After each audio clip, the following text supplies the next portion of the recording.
Kalau Anda beli langsung, pajaknya lebih mahal, udah gitu pelaporan pajaknya juga repot. Lebih rumit ya Pak. Ya, mungkin seperti itu. Oke, terus ini ada yang nanya juga, Pak, di mana bisa lihat referensi PHEI per hari? Langganan Bu, itu 1 bulan mungkin 8 juta atau 9 juta. Oh, tapi itu setiap hari berubah atau memang dia udah terbitin, contoh kayak misalnya Oki, batas bawah, tengah, dan high-nya itu udah dipatok segitu terus, atau akan berubah-berubah Pak? Berubah setiap hari. Oh, oke. Nah, terus untuk beli obligasi corporate seperti Bevin, bisa lewat Finance Sekuritas, dia nanya.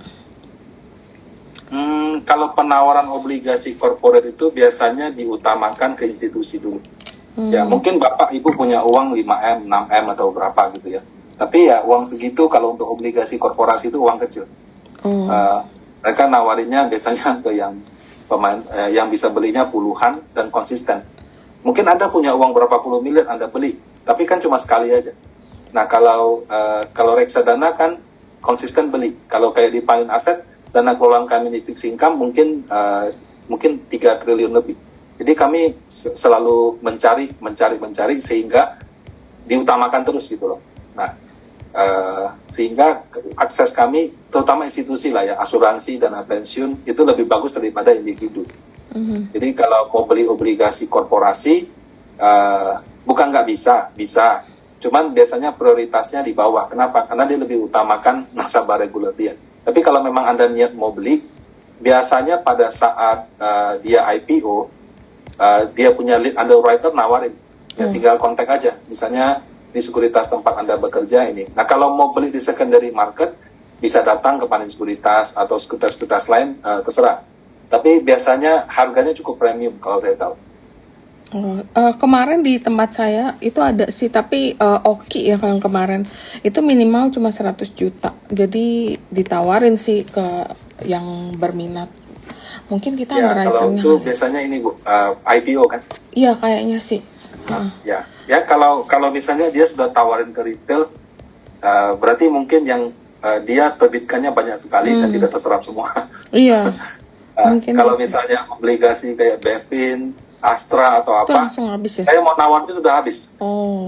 Saya baru dapat penawarannya, baru mau masukin aja sudah habis langsung. Iya tuh kemarin sempat berapa lumayan lama sih, kemarin banyak yang ada sosialisasinya juga untuk ini obligasi Oki-nya. Ya betul. Biasanya kalau itu antara nilai yang dia tawarkan besar sekali, atau mungkin kurang terserap di corporate-nya, atau mungkin targetnya masih di bawah, baru dia lepas ke retail. Kalau setahu saya grup Sinarmas memang ditawarkan ke retail. Iya. Soalnya cukup agresif sih ditawarinnya.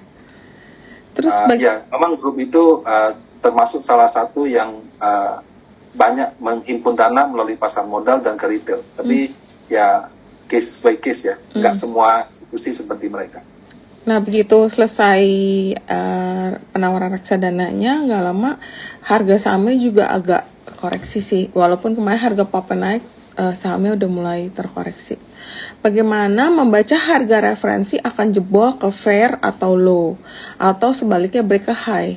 Emang ini bisa tahu Pak harga referensi? Nggak bisa tahu kan? Karena kan memang reksadana lebih ke long term ya. Jadi bukan kayak saham gitu, nggak bisa kita, oh ini kayak mau turun nih kita jual dulu gitu Pak, maksudnya. Oh, harga referensi itu bukan support resistant. Itu cuma dikasih tahu range-nya antara X sampai Y. Fund manager kalau punya reksadana, range harganya di dalam range itu.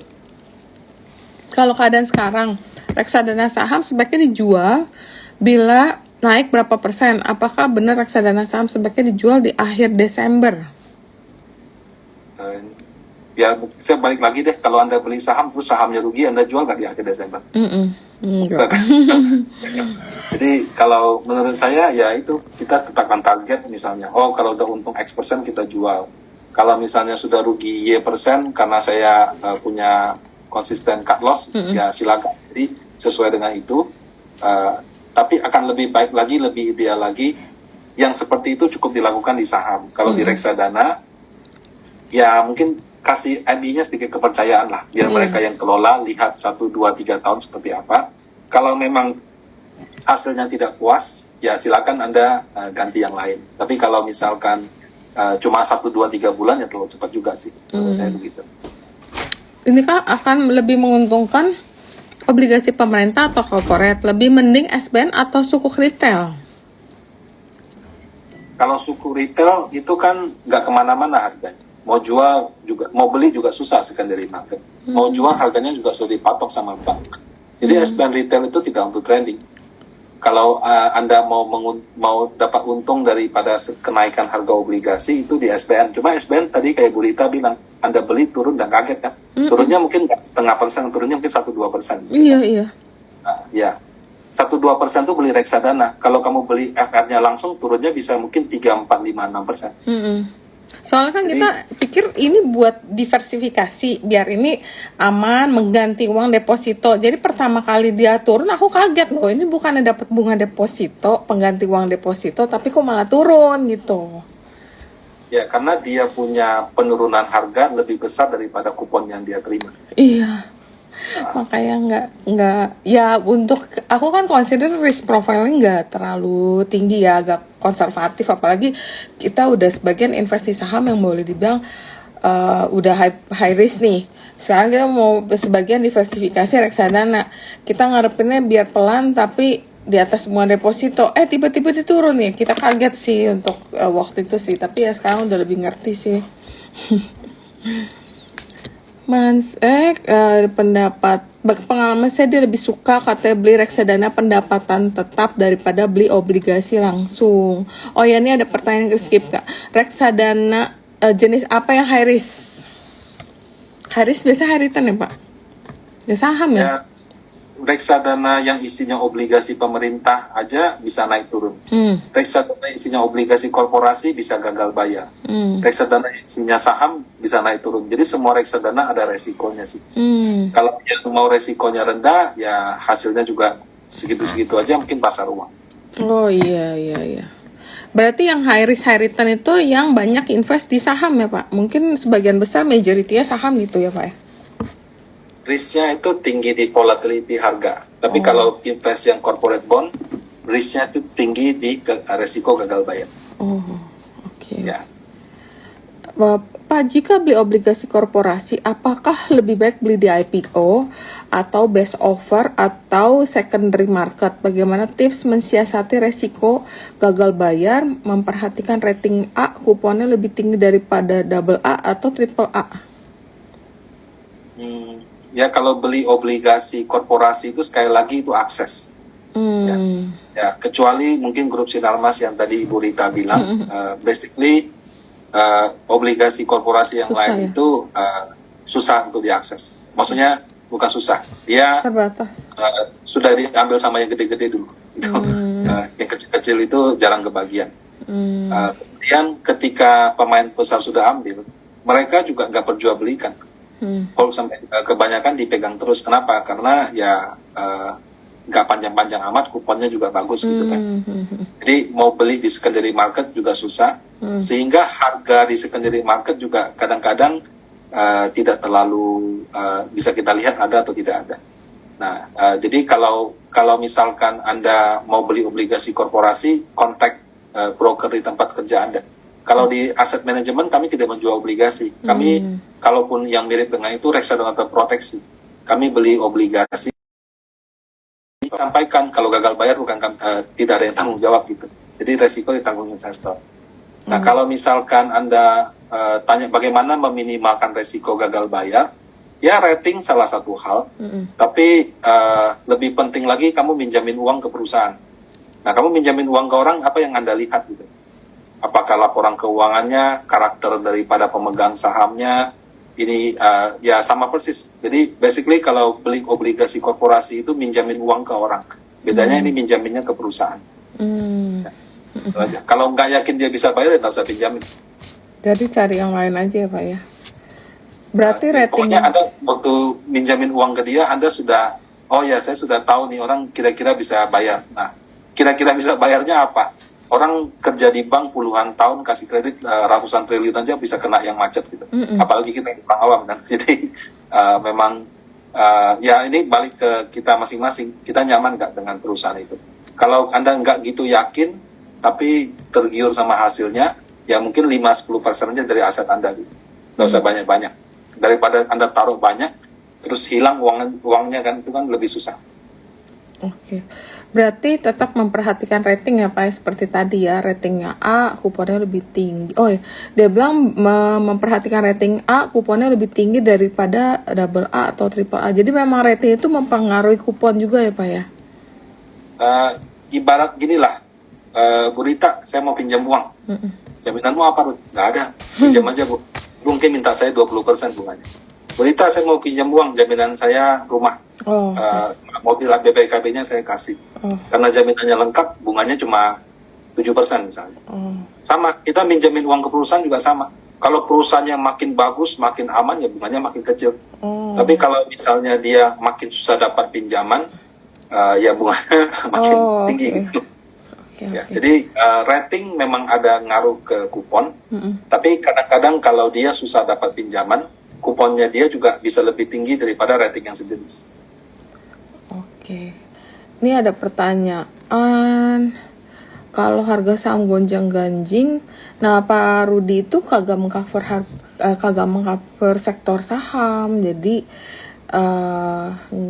Pak Rudi nggak akan jawab yang dia tanya nih Pak, katanya saham gonjang-ganjing menurut cerita dan kondisi itu. Iya, jadi tapi kalau menurut aku untuk ya kalau mau aman ya consumer oke. Terus ya cuman belinya pas lagi merah. Terus Pak Rudi bisa insight tahun depan sektor apa yang pertumbuhannya bagus. Tapi untuk investasi saham, Pak Rudi sekali lagi bukan ekspertis saham, jadi beliau mungkin nggak bisa memberikan insight di sana ya Pak. Takutnya soalnya bukan sektor yang di cover gitu. Terus money market itu berapa lama Pak time frame-nya? Apakah tepat sekarang kita invest di money market? Money market itu tempat parkir Bapak Ibu. Jadi kalau kapan aja bisa ditarik, kapan aja bisa kapan mau invest, kapan mau tarik bisa. Hasilnya kan juga ya segitu-segitu. Maksudnya ya nggak jauh-jauh dari deposito, cuma lebih gampang aja. Jadi nggak bisa expect, kalau bunga naik terus investmentnya naik 10% di money market, ya nggak bisa. Itu tempat parkir. Kalau misalkan Anda mau taruhnya lebih panjang daripada sebentar, ya nggak masalah juga. Tapi biasanya itu untuk porsi dana darurat, itu untuk porsi misalkan Anda mau beli tapi lagi tunggu timing. Ya sudah, daripada uangnya dianggurin nggak dapat bunga, taruh situ dulu, itu nggak apa-apa. Oke. Jadi benar-benar yang pengganti deposito tuh sebenarnya yang money market ya Pak ya? Nah iya betul. Deposito juga tergantung sih. Sekarang kan karena bunga tinggi, beberapa bank juga berani kasih bunga tinggi. Tapi kalau bank yang gede biasanya kan bunganya sesuai yang dijaminkan kan Pak?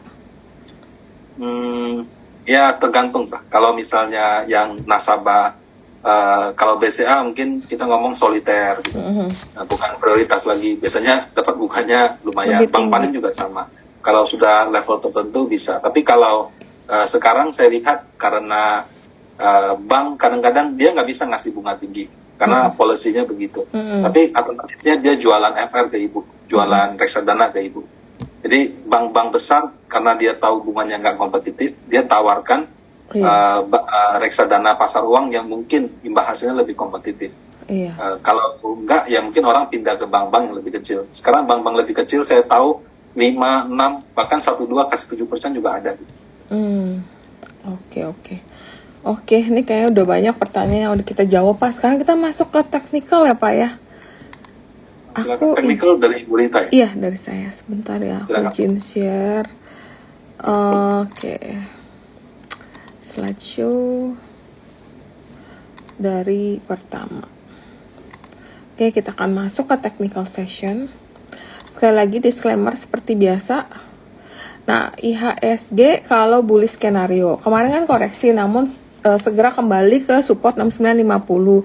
Jika bertahan ke level tersebut akan membuka peluang IHSG untuk rally menuju target symmetrical triangle di 7130. Tapi kalau bearish skenario, IHSG itu bergerak sideways dan kembali akan tes support 69. Jika break level 69 tersebut akan membuka peluang bagi IHSG membentuk double top dengan target di 6760. Kemudian ini ada rotasi sektor ya.